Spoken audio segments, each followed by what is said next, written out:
He said it with venom, like spitting acid.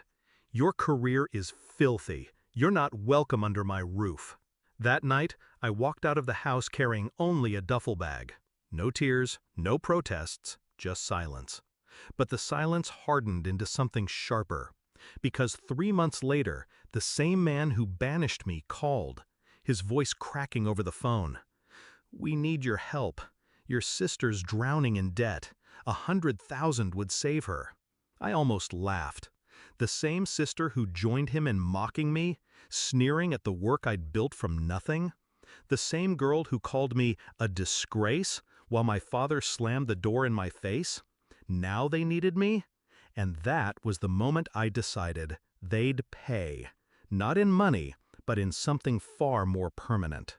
I remember being younger, back before contempt poisoned everything. My father used to beam at my report cards, his pride so bright it felt like sunlight.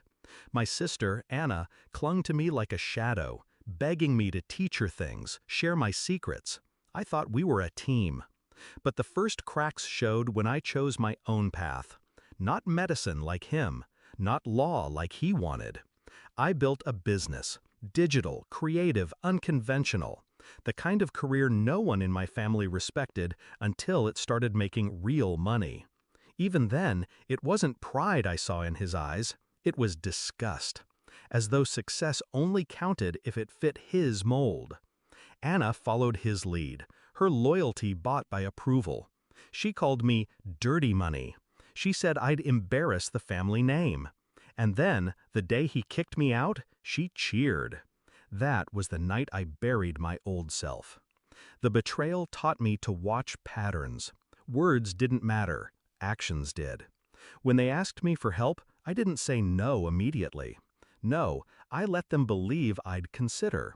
I listened to their sob stories, nodding quietly. I asked questions. How much debt? Which creditors? What deadlines? They thought my silence meant hope, but all I was doing was mapping their weakness. I found out Anna wasn't just in debt. She was reckless. Gambling online, taking loans in her own name, in my father's name, even forging signatures. My father's retirement was already gone, swallowed by her addiction. They weren't asking for $100,000 to save her. They were asking for $100,000 to keep their entire facade from collapsing. That knowledge tasted sweet. Because while they begged, I prepared. First move, I bought the debt. Quietly, anonymously, through a third party. Every dollar Anna owed, to the credit sharks, to the banks, became mine. Second move, I watched.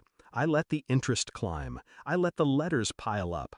I let the phone calls shake their nerves at dinner. Third move, I made sure they saw me thriving. The filthy career? It had built me an empire. Press features, luxury addresses, invitations they weren't part of. They pretended not to notice, but envy is hard to hide. And then came the meeting. They called a family sit-down, a desperate performance masked as unity. My father tried to sound firm, though his voice quivered. "You owe it to your blood to help us. We raised you. We sacrificed for you." I smiled. "Did you? Or did you throw me away the moment I didn't fit your script?" Anna slammed her hand on the table. "Stop being dramatic. Just transfer the money. You have it. We don't." That's when I slid the folder across the wood. "Then I guess you won't need this," I said softly. Anna snatched it up, expecting a check. What she found instead? Contracts, transfer notices, ownership stamps. Every debt she thought was scattered across faceless institutions now pointed back to me.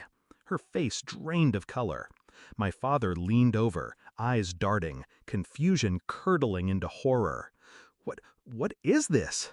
I leaned back in my chair, calm as a surgeon. "It's ownership.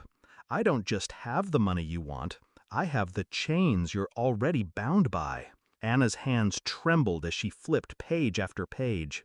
"No, this isn't real. It's very real," I cut in. "Every signature, every loan, every careless gamble, all mine now." Silence fell like a blade. The beauty wasn't in their screaming, it was in the dawning recognition. My father's face, red with shame. The proud patriarch reduced to a beggar who realized the executioner was his own son. My sister, wide-eyed, realizing the brother she mocked now controlled her every tomorrow. I let them sit in it. Let them suffocate under the weight of their own choices. Then I delivered the final twist. I'm not going to collect tomorrow, or next week. No, I want you both to wake up every day knowing your survival depends on the person you tried to erase. That's the price. Anna broke first, screaming, cursing, begging.